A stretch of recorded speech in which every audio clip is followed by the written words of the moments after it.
Welcome back to Wake Up with Hope. We are so happy you decided to join us. It's now time for a devotional thought. Elizabeth Talbot from Jesus 101 is here to share a most encouraging message from the Word of God.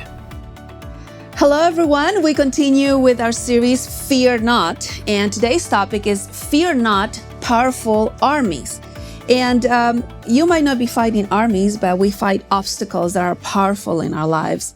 And I want to start by telling you that perception, I learned that perception is the interpretation of reality. How we're going to interpret a particular situation that happens in our lives. And I learned that when you have a particular belief, you interpret different. The same situation that somebody else might interpret in a negative way, you might be able to interpret it in a positive way, just because you have your perception glasses on. I don't know if you remember, I think it was in the 80s and 90s, these 3D pictures came along that you had to focus your eyes, and all of a sudden you saw a whole different reality emerge from the picture. I remember I used to be a youth leader at that time. And for my birthday, the youth of the church brought me this huge picture as a birthday present. And I couldn't see what they were seeing.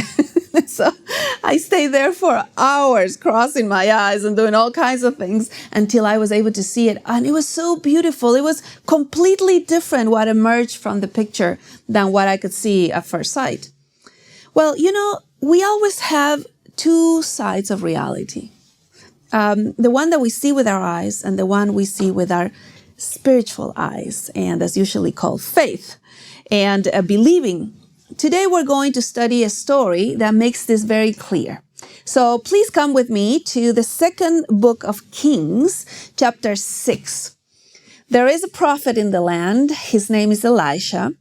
And there's an enemy of Israel, the king of Aram, that is trying to fight Israel all the time. And when he makes plans to come and fight, the prophet tells the king of Israel, the king of Aram is coming, and so he's always ready. So one day the king of Aram said, what's going on? How come the king of Israel always knows when we're coming? And I'm going to read on 2 Kings 6, verse 11. The heart of the king of Aram was enraged over this thing.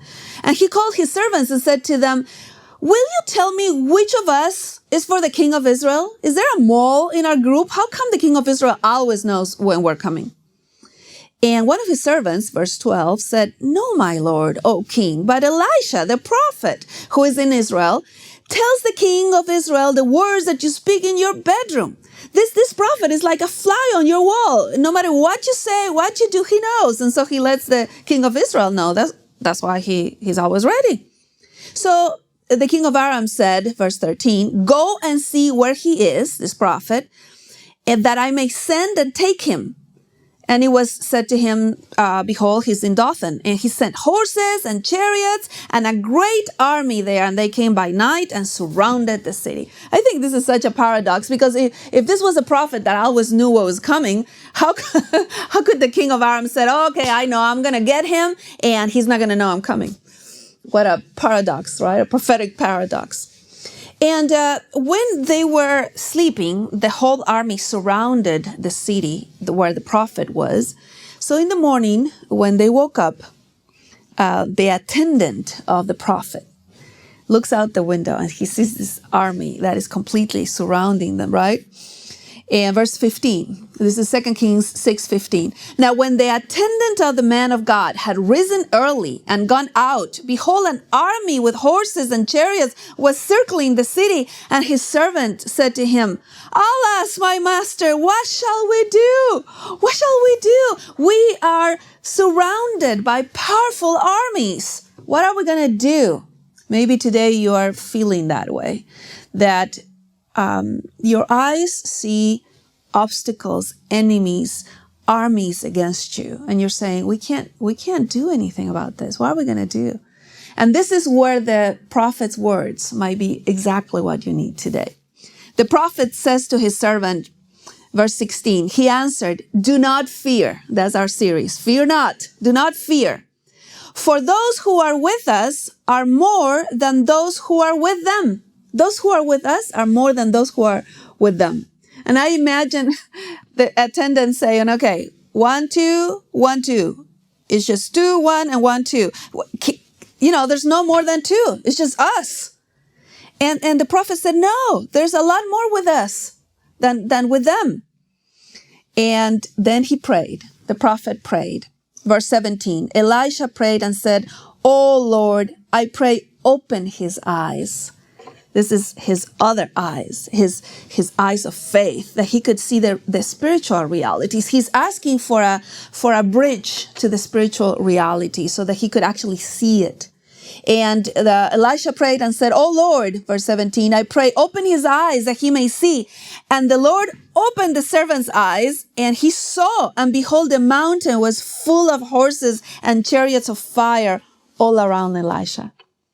I like to visualize this because, many times we feel surrounded by circumstances, and they felt surrounded by circumstances. I mean, the attendant did. Elisha already knew this. He didn't even need to see it. He believed it so much that he didn't even need to see it.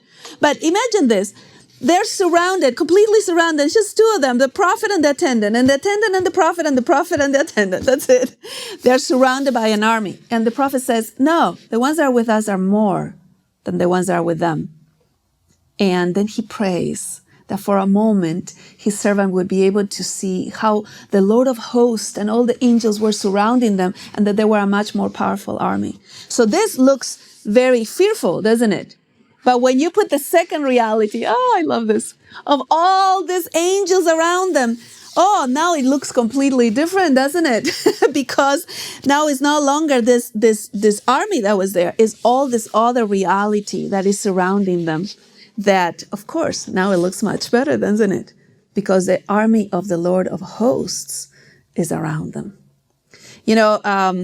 After this prayer, Elisha will pray that the soldiers will be blinded, and they are, and he leads them to Samaria. And then the king of Israel says, "What shall I do? Shall I kill them? Shall I kill them?" And he said, "No, don't kill them. This is from the Lord. So now you're going to do a great feast for them." This is verse 23. He prepared a great feast for these soldiers. And when they had eaten and drunk, he sent them away, and they went to their master. This truth has been with me for a long time. Sometimes I feel surrounded by obstacles and powerful armies. And I remember a verse from my childhood, Psalm 34:7. "The angel of the Lord encamps around those who fear him and defends them." We always have this second reality around us. Those who are with us are many more than those that are against us. And see, this is important to remember because salvation always also works like this. Not only our daily battles, the things that we face, but salvation works this way.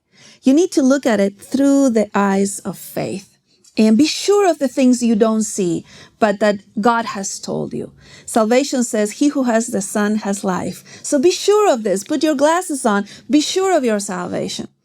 Remember, faith, Hebrews chapter 11, verse 1 says, faith is the certainty of things we don't see. So you can be certain of them because there's this second reality that God offers us both for our salvation and our daily battles. Fear not, powerful armies.